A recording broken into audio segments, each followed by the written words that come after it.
choses se passent dans l'esprit, dans la conscience, pour la pratique du zazen,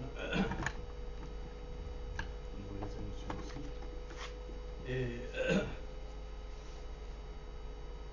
j'ai aussi été impressionné par une phrase du maître de Gaine qui parle de la souplesse de l'esprit pour la pratique du zazen. Donc j'aimerais avoir un peu plus de précision sur ça, sur ce point. Sur la souplesse de l'esprit. Ouais.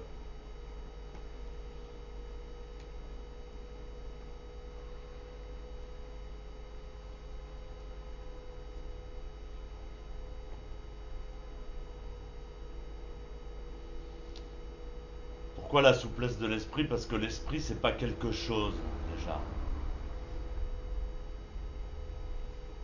Donc c'est forcément souple. Ce qui est pas souple, c'est ce qui est quelque chose et qui se prend pour quelque chose et qui peut pas changer. L'esprit est créateur de toute chose, donc il est forcément souple. Quand il se rigidifie, c'est qu'il s'identifie à sa propre création et qu'il ne peut plus en bouger. Donc c'est comme ça que je verrais, moi, la souplesse de l'esprit. L'esprit existait déjà avant qu'existe quoi que ce soit, pour moi, enfin, de mon point de vue. Et donc, ce qui est créé n'est pas une fatalité, c'est ça qu'il faut comprendre dans notre monde. Ce qui est créé n'est pas une fatalité. C'est nous qui l'avons créé, donc on peut le changer. Et donc il faut avoir l'esprit créatif, créateur, et encourager les gens à créer, et s'intéresser aux créations des gens nouveaux. Il y a tellement de gens qui nous offrent des de nouvelles choses, qui ont inventé des nouvelles choses extraordinaires. Et effectivement, on fonctionne avec des tas de choses qu'on n'a pas inventées nous-mêmes, qui ont été inventées par des êtres brillants. On trouve ça normal, mais au départ, c'est l'esprit qui a créé. Mais c'est aussi notre esprit, si on laisse exister des créateurs dans notre monde, ils vont apparaître. Donc, la souplesse de l'esprit, c'est aussi l'esprit qui dit qui ne dit jamais, je déteste cette expression, ah bah c'est comme ça. Ah c'est comme ça, c'est la vie. La vie de qui? Tu vois? Ça c'est pas un esprit souple, c'est un esprit prisonnier. Et donc il faut toujours savoir qu'on a la potentialité de changer ce monde, d'arrêter de détruire le monde. Il faut aller dans des endroits du cerveau où on ne détruit plus le monde. C'est ça que je pense, c'est comme ça que je vois la souplesse de l'esprit, et de me rendre compte que c'est merveilleux aussi le temps de l'esprit, tu vois, le temps, parce que l'esprit fonctionne au-delà de notre notion du temps. C'est-à-dire que le passé et le futur existent maintenant. Et c'est pas linéaire. Donc parfois on s'aperçoit d'un changement qui est déjà euh, exprimé dans le passé. Mais il est déjà exprimé dans le passé, mais ce passé existe maintenant. Et alors donc, tout d'un coup, on se dit, mais c'est vrai, ma vie a changé. Il y a ça qui a changé, il y a ça qui a changé, il y a ça qui a changé. Mais je m'en suis pas rendu compte. J'ai eu l'impression que rien ne changeait, mais aujourd'hui, tout d'un coup, je m'aperçois que ça a changé. Dans le passé, déjà. Mais c'est un passé qu'on vient de créer maintenant. La réalité du temps n'existe qu'ici et maintenant. On peut changer le passé, on peut changer le futur, et on peut vivre la totalité du présent. La souplesse aussi de l'esprit, c'est de savoir aussi supporter le moment présent, s'harmoniser au moment présent. Il y a un mondo très célèbre qui est fait sur justement la chaleur extrême ou le froid extrême. Et quand on rentre dans cette chaleur extrême qui est nous-mêmes, parce que tout est nous-mêmes, eh bien on la supporte très bien. Si on s'y oppose et qu'on la juge comme quelque chose d'extérieur, eh bien elle est vraiment difficile à supporter. Voilà ce que je peux dire comme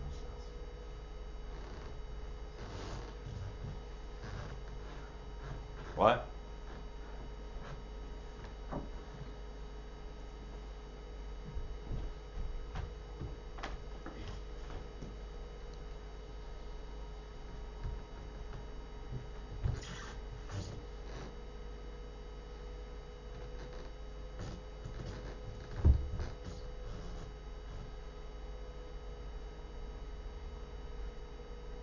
Le bol et la montagne sont-ils Plus fort. Le bol et la montagne sont-ils des symboles du zen?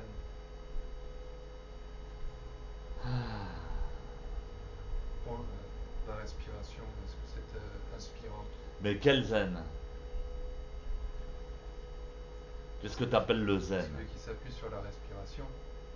Tu vois, c'est ça, qu'est-ce que c'est le zen? Quel zen? D'où vient le zen? Regardez un papillon. Ah, c'est ça le zen pour toi? C'est ça, il faut s'approprier le zen. Il faut s'approprier le zen. Le zen, c'est toi. Le zen, c'est les gens qui pratiquent zazen. C'est pas japonais ou c'est pas une culture spéciale. On ne doit pas sentir l'odeur d'un zen spécial. Je préfère voir des nouveaux pratiquants du zen qui créent maintenant ce qu'est le zen. Qui vont pas le chercher au Japon ou je ne sais où, ou dans je ne sais quel passé historique et pesant. Et donc je souhaite que ça soit nous qui créions et qui disions ce qu'est le zen. Et même à la limite, le mot est en trop, quoi. Le mot zen est de trop, quoi.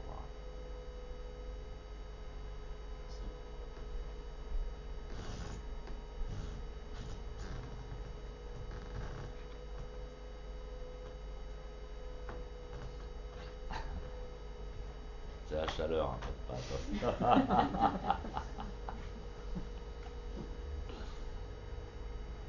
Allez, n'ayez pas peur, levez la main ceux qui veulent poser une question.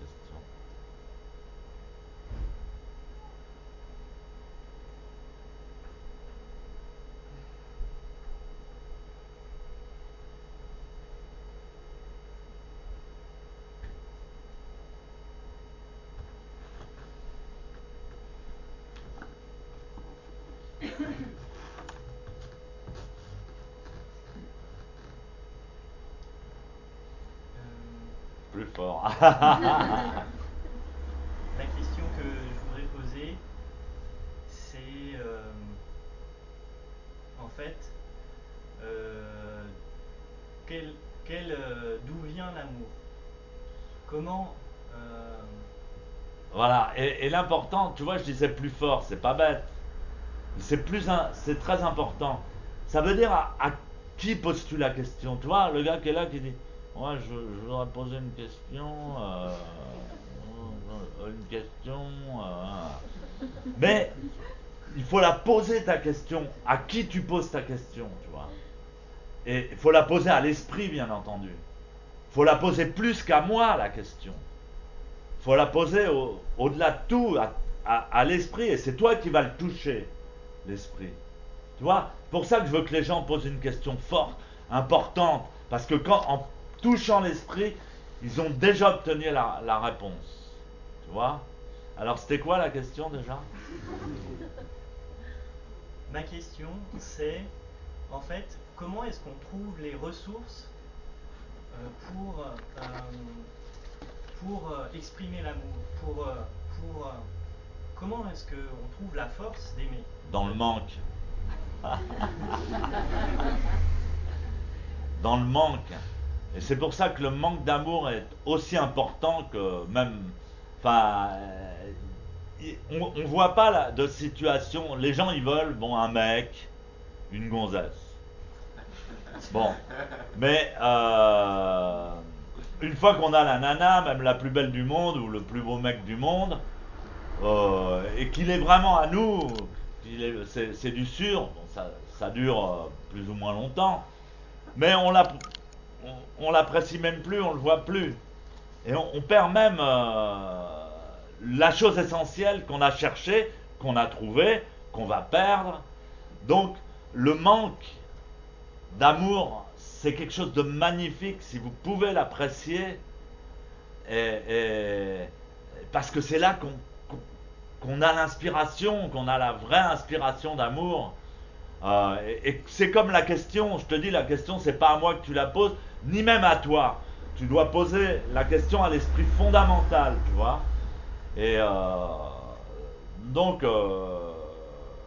et c'est dans le désespoir, c'est quand le gars il sait plus, il est confus et qui dit bon bah finalement qu'est-ce que je veux dans la vie, qu'est-ce qui est important pour moi dans la vie, et il le crache quoi. Il crache ce qui est important dans la vie. Et c'est tout simple. Et une fois qu'il l'a exprimé, tout le monde dit ouais, bravo, et tout ça, voilà. Et là, et c'est dans le manque qu'on le trouve. Parce que je veux pas polémiquer là-dessus. Et c'est dans le manque qu'on le trouve et on va savoir comment le créer. C'est toi qui vas créer ton amour, l'amour. Ça va pas te tomber dessus du ciel en fait. Tout le monde pense que ça tombe du ciel comme par hasard. Moi, je pense que c'est nous qui créons l'amour qu'on veut créer et la manière dont on veut que ça se passe. Alors maintenant, ça c'est l'amour au niveau humain, mais l'amour, c'est quand il n'y a pas blocage, étouffement. C'est quand il y a épanouissement et donc abondance et donc, comment on dit, gratitude de vivre, gratitude du bonheur. Il y a un espace et là il y a de l'amour. Quand on se sent oppressé, qu'on a mal, qu'on se sent mal, de toute façon on ne peut pas exprimer de l'amour, tu vois. Donc c'est pour ça, je veux dire, trouver les espaces entre les tensions qui s'opposent. Les tensions, c'est toujours des trucs qui s'opposent. Et donc, hop, ça se rencontre et ça crée un nœud, une tension. Mais il faut rentrer dans cette tension, il faut rentrer justement dans ce truc qu'on croit être le problème et qu'on voudrait fuir en disant ah, j'aime pas les problèmes. Non, faut rentrer dedans et faut pas essayer d'aller à droite et essayer d'aller à gauche. Faut rester immobile et arrêter la guerre en nous, trouver un espace où justement où on peut respirer et embrasser la synthèse. C'est là où l'inspiration est importante. Embrasser la synthèse de notre conflit. Parce que ça vient de nous, tout vient de nous. Et donc par l'inspiration, on embrasse cette synthèse et dans le cerveau, il n'y a pas le même fonctionnement que dans le corps. C'est un fonctionnement beaucoup plus abstrait, beaucoup plus électrique. Et on crée une synthèse, on crée un médicament dans notre cerveau. C'est connu, c'est pas moi qui l'invente. Faire monter l'essence pour nourrir le cerveau, c'est un truc vieux comme le monde, qui est connu. C'est le Tao, quoi. Donc, et alors après, le cerveau crée une synthèse, il crée l'amour, synthétiquement. Enfin, il crée l'information de l'amour, qui est transmise au corps par le thalamus, de manière chimique. Et ça crée un médicament. C'est comme ça que les taoïstes se soignent. Je te l'explique un petit peu, peut-être, mais c'est pas con ce que je dis. Je le dis par expérience, mais je le fais spontanément. Tu le fais spontanément, et après tu regardes scientifiquement comment ça marche, et tu peux l'expliquer, quoi. C'est un truc très très simple. Très très simple. Et alors ça, c'est le bonheur, quoi. Pouvoir se servir de son corps autrement que pour lui faire du mal, pour l'empoisonner. Moi, j'étais spécialement destructeur de ma propre structure, quoi. Je fonctionnais par la destruction tout le temps, tout le temps. Il y a plein de gens qui sont comme ça. Au lieu de se synthétiser des médecines dans le cerveau et de se les donner dans le corps, voilà, tout ça c'est de l'amour, c'est ça l'amour. L'amour entre chimie, entre molécules. T'as des molécules qui s'entendent pas, ou, tu vois, qui connectent pas ensemble, tac, tu les harmonises, et ben ça marche, tu vois, au niveau des. Moi j'avais les molécules d'hydrogène et d'azote qui s'entendaient pas entre elles. Tu vois, ça va au niveau atomique, quoi. Alors avant d'essayer de trouver une nana ou je sais pas quoi, bah écoute, fais la paix entre tes cellules d'hydrogène et d'azote. Et alors, tout d'un coup, bah oui, excuse-moi, mais je te connaissais pas, puis t'avais un look qui m'énervait, et tout ça. Bah. Bon, c'est passionnant, mais je vous jure, notre monde, notre esprit, notre réalité, elle est passionnante. Tu vois, por favor, je trouve pas le mot en français, un peu plus de culture, un peu de culture, un peu d'amour, c'est ce dont les gens ont besoin. On dit non, mais tout ça, ça coûte beaucoup d'argent. Non, non, non. Voilà, je souhaite qu'il y ait un peu plus de culture, un peu plus d'amour, un peu plus de culture d'amour, et que l'esprit de notre société évolue, s'il vous plaît. Profitons de la vie. Qui a dit dans sa campagne, eh ben moi, ce que je veux dans mon programme, c'est qu'on profite de la vie, quoi. Personne n'ose dire ça, vous vous rendez compte? Personne n'ose dire ça. Profitons de la vie, et il n'a pas rajouté de la vie éternelle. Profitons de la vie, parce qu'elle est éternelle, donc on peut en profiter. Voilà.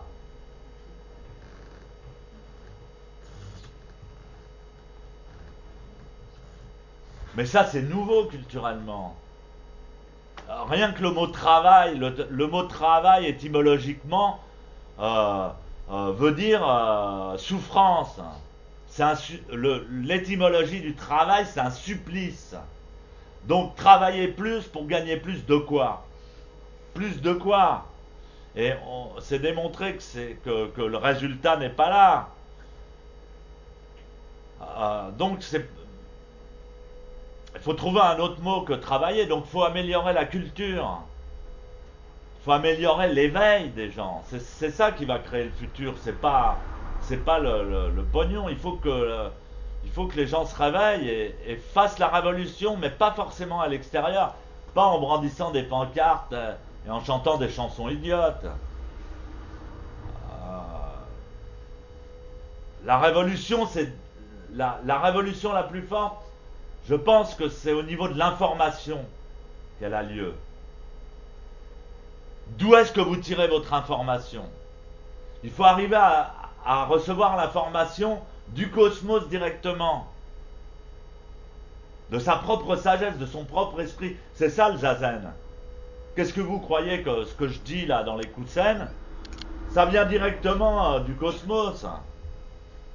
C'est pas de l'information, j'ai même pas amené de bouquins. Bon, des fois je travaille sur des bouquins pour avoir une base, mais donc c'est là qu'il faut tirer son information. Elle est libre, gratuite et épanouissante, quoi. Et donc la manière de faire la révolution, c'est de choisir son information. Et même si vous regardez les médias, la télé, la radio, les bouquins, qu'est-ce que vous lisez, et d'avoir un recul et de savoir soi-même tirer la bonne substance de l'information. Vous pouvez trier, dire ça, même quand vous mangez. Vous n'êtes pas obligé, ce qu'il y a dans votre assiette, si vous pensez que c'est mauvais, ne le mangez pas. Mais vous pouvez aussi informer vous-même votre propre nourriture ou votre propre boisson, l'informer vous-même. Vous pouvez créer de la bonne information vous-même. Ça, c'est important. Et alors, c'est pas la peine de crier sur les toits. Les gens, ils aiment bien les ragots, blablabla, blablabla. Non, non, créez de la bonne information à vous-même. C'est-à-dire, dites-vous que c'est possible. Dites-vous que c'est bien. Dites-vous que c'est beau. Ça, c'est la révolution, parce que ça va se réaliser dans la réalité. Ah, c'est tout un programme d'alchimie, mais c'est productif, c'est dynamique, c'est créatif. Il faut être créatif. Et les gens, ils se réveillent le matin, ils savent même pas ce qu'ils veulent faire aujourd'hui. Qu'est-ce que vous voulez? Ils se plaignent le soir en disant qu'ils sont pas heureux, mais le matin, ils savent même pas ce qu'ils veulent. Et quand vous vous réveillez le matin, eh ben, je vous mets au défi de savoir qu'est-ce que vous voulez à part dormir.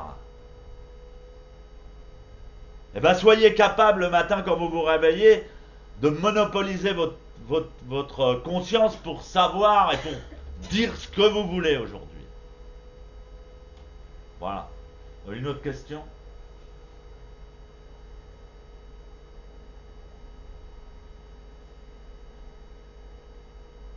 L'apéro, c'est ça? Bon, bah alors je vous remercie beaucoup d'être tous venus. Je m'attendais pas. Je pensais faire un petit truc pour les Montpelliérains. Et puis, il y a beaucoup de gens qui sont venus. C'était un plaisir de vous rencontrer. Vous êtes les bienvenus. Voilà. On a 98 chances sur 100 d'avoir un magnifique domaine pour pratiquer. Un domaine de rêve qui est plus beau que même tout ce qu'on aurait pu rêver. Et donc, un endroit véritablement pur et magnifique. Et donc, voilà, on fait tout ce qui est en notre pouvoir pour l'obtenir. Alors,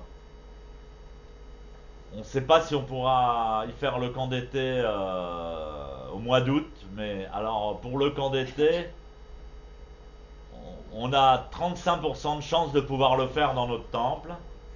Et si on ne peut pas le faire d'ici le mois d'août, eh bien, on fera le camp d'été en Espagne, comme prévu, et on aura le temple vers le mois de septembre, ou même avant. Voilà donc les nouvelles que je vous donne. Temple, c'est à 1h30 d'ici, au-dessus de Béziers, dans le Caroux. Voilà, ouais, au-dessus de la Malou, et c'est un endroit, c'est parc national, donc on arrive à la limite des routes et on peut plus continuer qu'à pied. Et la montagne, elle est à nous. Tout ça, c'est... Donc on est peinard, il y a 2 rivières, il y a des lacs, il fait pas trop chaud,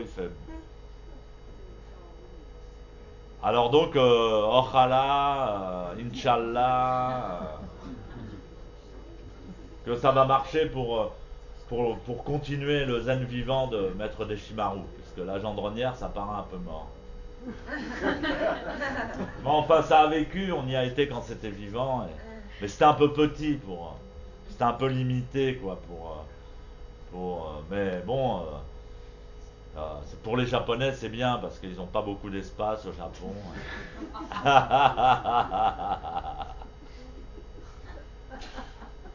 Bon, bah alors, merci à tous et bon appétit.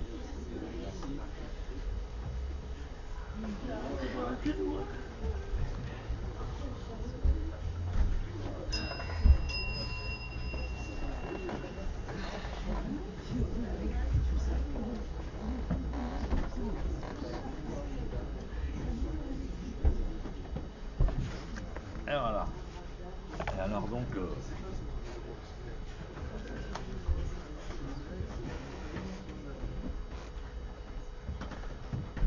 Bon, je sais même pas si ça vaut la peine pour ça.